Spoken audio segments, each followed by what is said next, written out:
ఈ సుకన్య రివెంజ్ ని ఫేస్ చేయడానికి రెడీగా ఉండు. సుకన్య మీ మీద కేసు పెట్టాలంటూ జరిగితే 100% ఆ సుకన్య గెలుస్తుంది.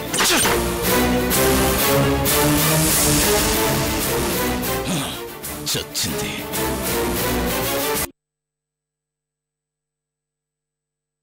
సింధు, ఇప్పుడున్న టైంలో అనవసరంగా గొడవలెందుకని ముఖేష్ ఇంటికి వెళ్తున్న నిన్ను ఆపినందుకు నన్ను క్షమించవే. ఆంటీకి ఏదైనా జరిగితే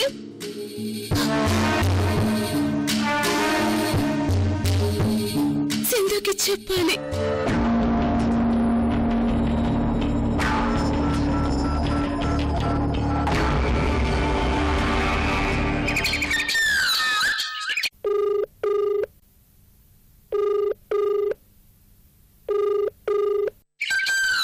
బాను,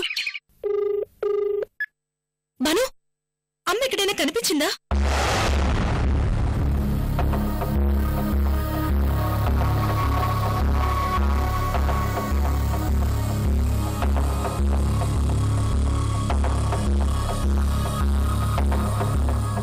చెప్పు బాను, అమ్మ కనిపించిందా లేదా? అది సింధు ఆంటీ, చూసావా? అమ్మని ఎక్కడ చూసావు? సింధు ఆంటీకి ఏమైంది? యాక్సిడెంట్ అయింది సింధు.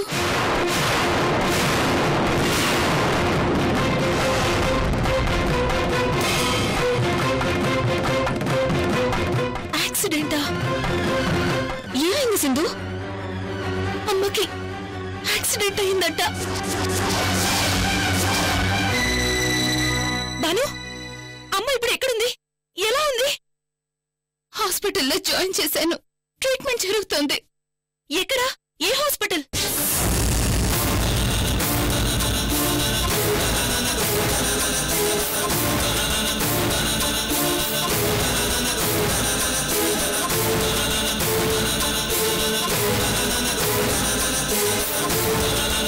సరే, మేము ఇప్పుడు బయలుదేరుతున్నాం. పద వెళ్దాం.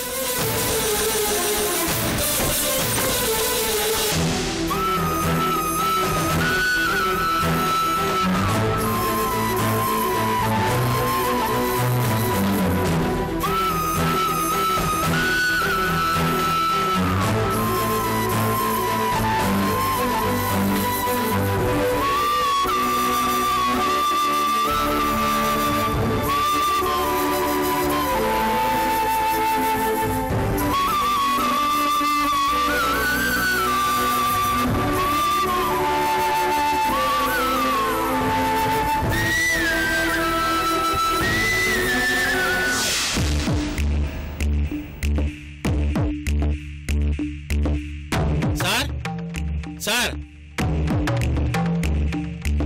అర్జెంటుగా రమ్మని ఫోన్ చేశారట. ఏదైనా సీరియస్ మ్యాటరా? అలాంటిదే. లోపలికి రా.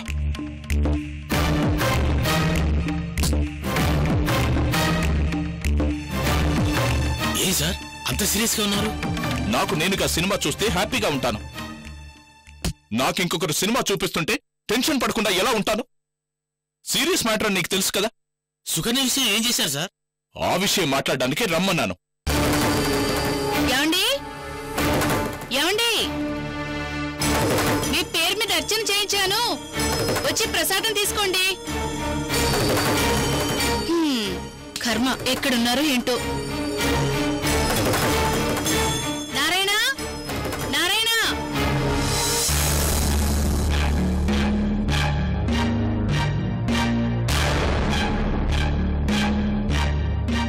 ఓ సుకన్య వచ్చేసరికి ఇంట్లో నా పెళ్ళాం కూతురు లేరు కాబట్టి సరిపోయింది. లేకపోతే నా గురించి వాళ్లకు తెలిసిపోయి ఉండేది. సుకన్య మీ ఇంటికి ఎందుకు వచ్చింది సార్? నా కర్మకులది. సుకన్య కూతురు సింధు, నా కూతురు భాను ఇద్దరు ఫ్రెండ్స్ అయ్యారు.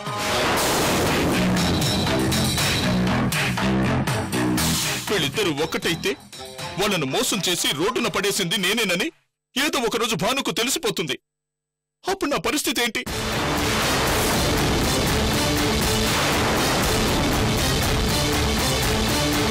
ఈ ఊరొదిలి వెళ్ళిపోమ్మని ఎన్నోసార్లు వార్నింగ్ ఇచ్చినా ఆ తల్లి కూతుళ్ళు వినలేదు.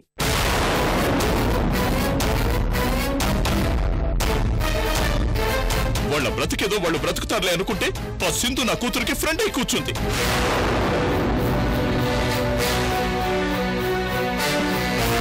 ఆ తల్లి కూతురు ఇక్కడే ఉంటే నేను సుకన్యని పెళ్లి చేసుకుని వాళ్ళ ఆస్తిని కొట్టేశానని నా ఫ్యామిలీకి తెలిసిపోతుంది.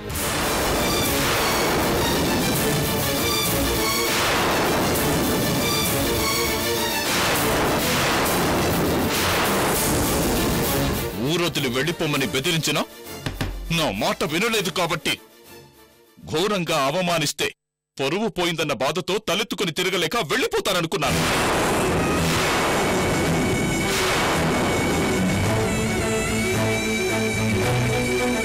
అందుకే ఆ సింధు ఎంగేజ్మెంట్ జరగకుండా సింధు వాళ్ళ అత్తయ్యకి ఫోన్ చేసి వాళ్ళ గురించి నీచాతి నీచంగా చెప్పి ఆ ఎంగేజ్మెంట్ చెడగొట్టాను.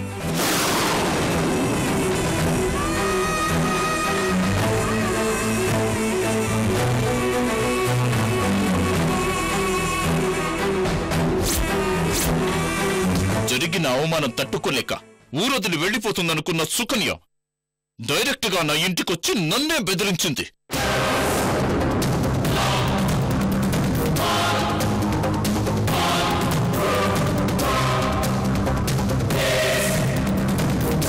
ఏదో ఆవేశంలో గొంతు చించుకుంటుందిలే అని వెళ్లిపోమ్మని భయపెట్టాను. కానీ సుకన్య నాకే షాక్ ఇచ్చింది.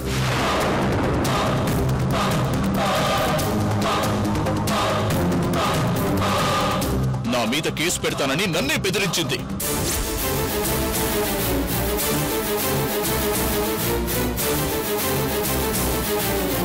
సుకన్య కేసు పెడితే నా లైఫ్ క్లోజ్ అయిపోతుంది.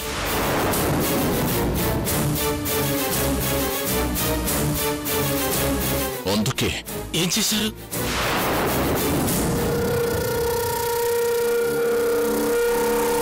నా అంతు చూస్తానని బెదిరించిన ఆ సుకన్యని కారుతో గుద్ది చంపేశాను.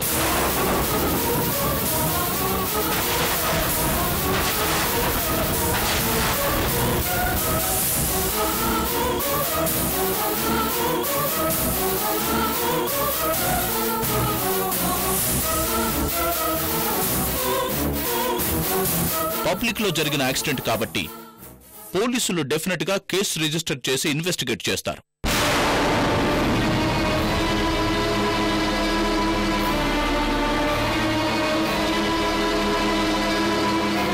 పోలీసుల్ని నేను మేనేజ్ చేస్తాను.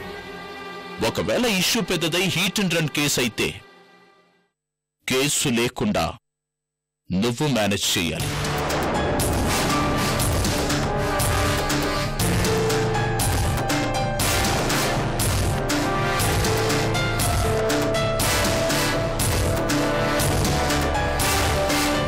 సుకన్య చనిపోయిందా లేకపోతే బ్రతికే అవకాశం ఉందా? బ్రతికే అవకాశం ఉండటానికి గుద్దింది స్కూటర్తో కాదు, కారుతో.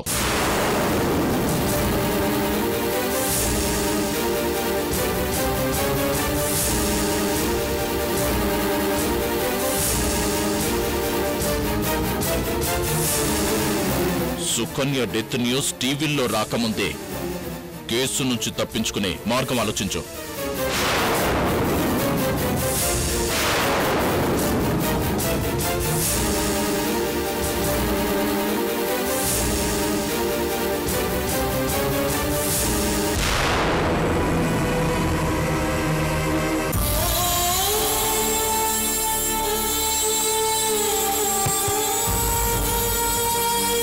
ఆ తల్లి కూతురు ఇక్కడే ఉంటే నేను సుకన్యని పెళ్లి చేసుకుని వాళ్ళ ఆస్తిని కొట్టేశానని నా ఫ్యామిలీకి తెలిసిపోతుంది.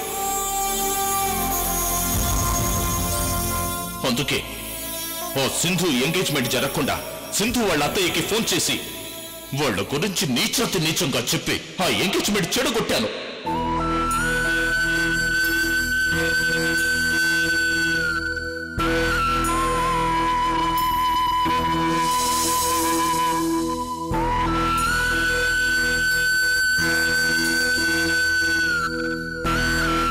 నా అంతు చూస్తానని బెదిరించిన ఆ సుకన్యని కారుతో గుద్ది చంపేశాను.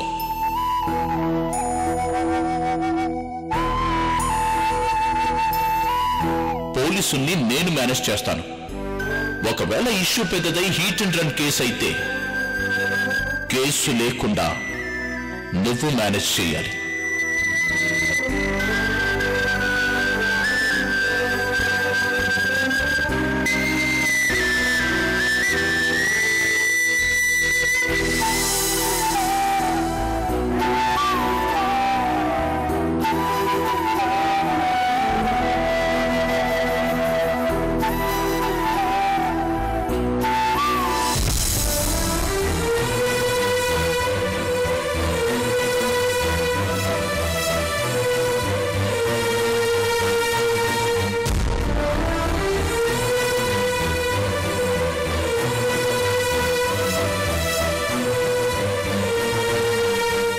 అంతు చూస్తానని బెదిరించిన సుకన్యని కారుతో గుద్ది చంపేశాను.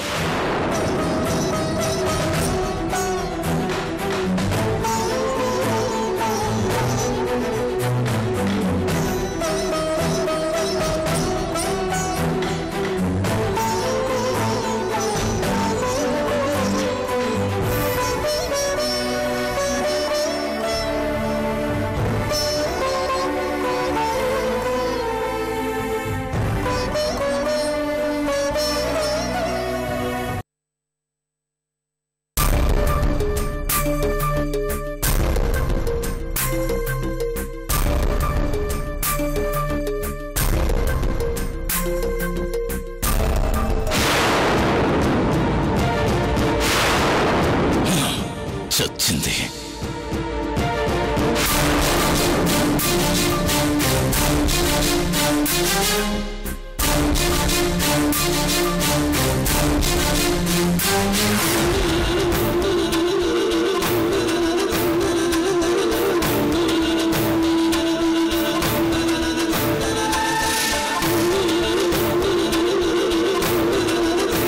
ఏ తప్పు చేయకుండా, ఎవరిని మోసం చేయకుండా, నిజాయితీగా నిన్ను ఎవరనిలా చూసుకోవాలన్న కోరికతో సంపాదించిన ఆస్తి తల్లి.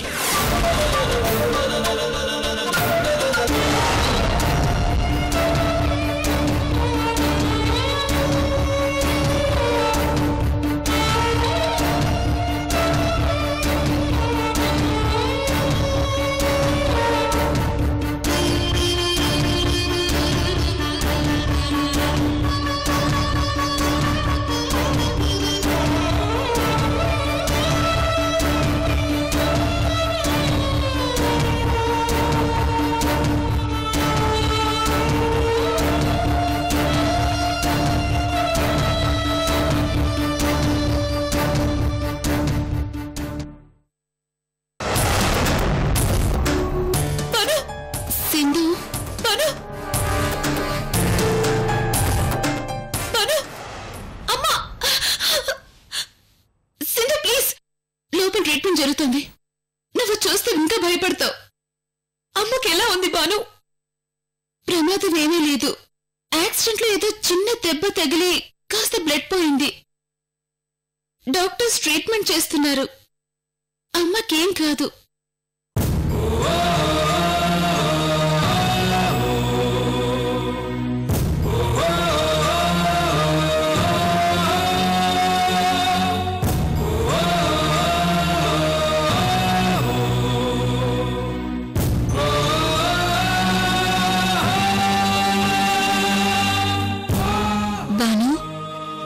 ఎలా జరిగింది? ఆంటీ రోడ్డు మీద వెళ్తుంటే ఎవరో కారుతో గుద్దేసి వెళ్ళిపోయారు.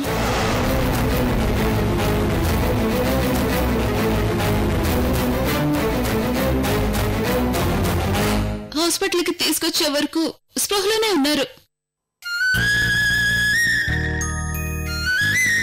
పెద్దగా ప్రమాదం లేకపోవచ్చు.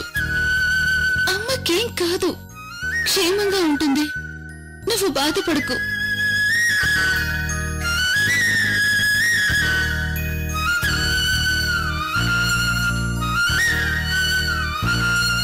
సింధు,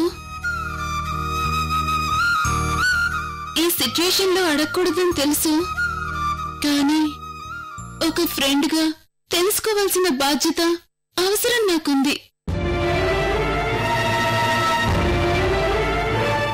ఎవరో మిమ్మల్ని మోసం చేశారు అనే విషయం మీ మాటల్లో విన్నాను. అసలు మిమ్మల్ని ఇంత బాధ, ఇంత ఇబ్బంది పెడుతుంది ఎవరు సింధు?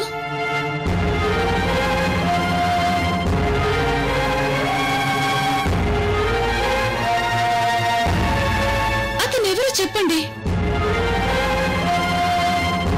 ఈ విషయంలో నేనేవైనా హెల్ప్ చేయగలనేమో ఆలోచిస్తాను. ఒక ఫ్రెండ్లా నా ప్రయత్నం నేను చేస్తాను. చెప్పండి ప్లీజ్ సింధు. వాడి పేరు ముఖేష్. ముఖేష్ ముఖేష్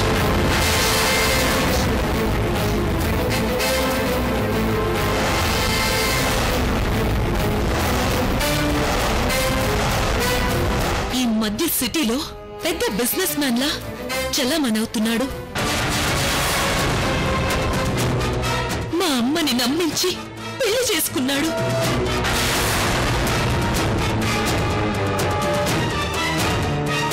మాకు నమ్మక ద్రోహం చేసి మా ఆస్తినంతా కాజేశాడు.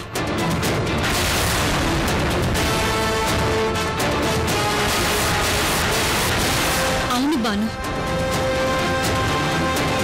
వాడే సింధు వాళ్ళ అత్తయ్యకి ఫోన్ చేసి ఎంగేజ్మెంట్ చెడగొట్టుండాలి.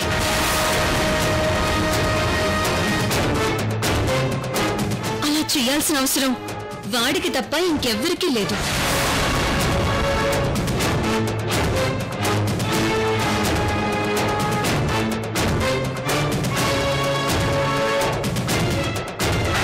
సరే, ఇప్పుడు ఇష్టం లేదని చెప్తున్నాను కదా, పద ఇంటికి వెళ్ళిపోదాం.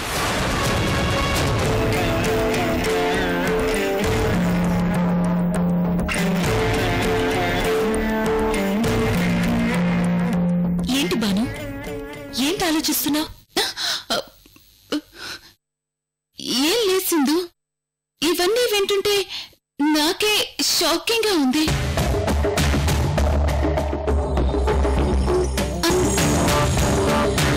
అంటే తాను చేసిన మోసం మాకు తెలిసిపోతుందన్న భయంతోనే నాన్న సింధు వాళ్ళ అమ్మగారిని చంపేయాలనుకున్నాడన్నమాట.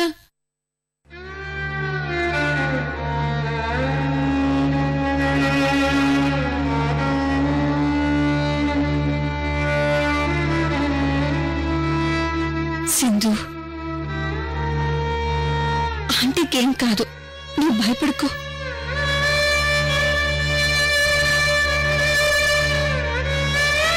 జరిగిన అవమానం తట్టుకోలేక అమ్మే ఆత్మహత్య చేసుకోవడానికి ప్రయత్నించిందేమో.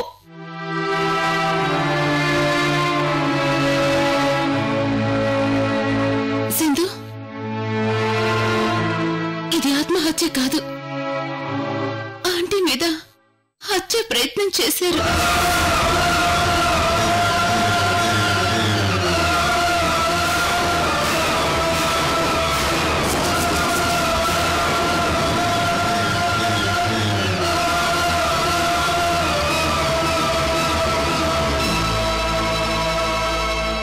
ఏంటి బాను నువ్వు అనేది? హత్య ప్రయత్నమా? బాను, నీకెలా తెలుసు? నా కళ్ళ ముందే యాక్సిడెంట్ జరిగింది.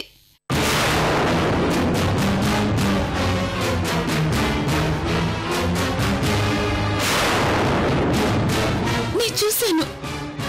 నువ్వు చూసావా? ఆంటీని హత్య చేయాల్సిన అవసరం ఎవరికుందో తెలుసుకోవడం కోసమే నీకు అన్యాయం చేసింది ఎవరని అడిగాను.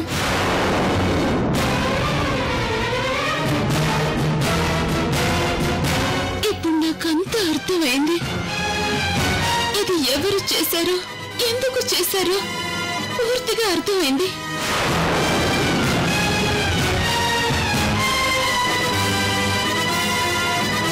మీ అమ్మని చంపాలనుకున్నవాడు ఎక్కడికి తప్పించుకోలేడు.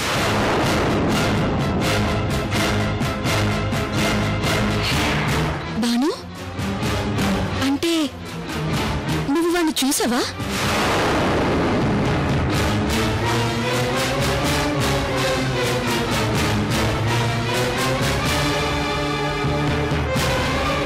బాను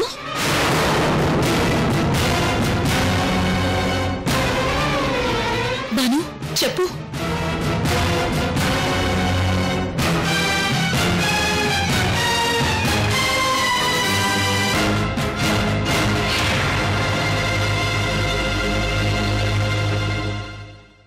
చూశాను.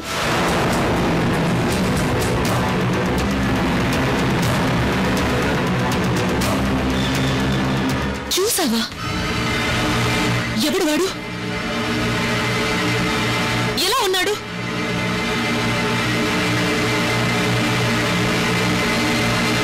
వాడు వాడు ముఖేష్ అయి ఉంటాడు కదా.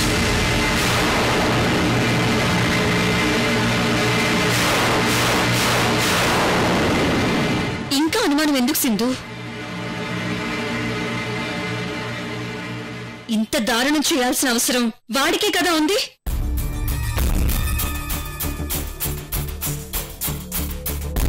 ఇప్పుడే వెళ్ళి పోలీస్ కంప్లైంట్ చేద్దాం పదా.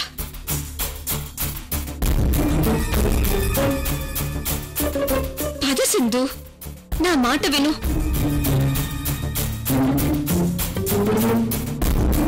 ఇంత జరిగాక వాణ్ణి అలా వదిలేస్తే మనం చేతకాని వాళ్ళం అవుతాం.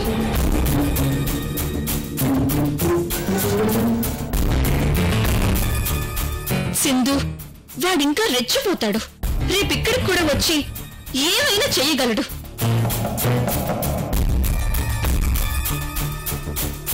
పద వెళ్ళి వాడంతా చూద్దాం. రా సింధు, రా సింధు.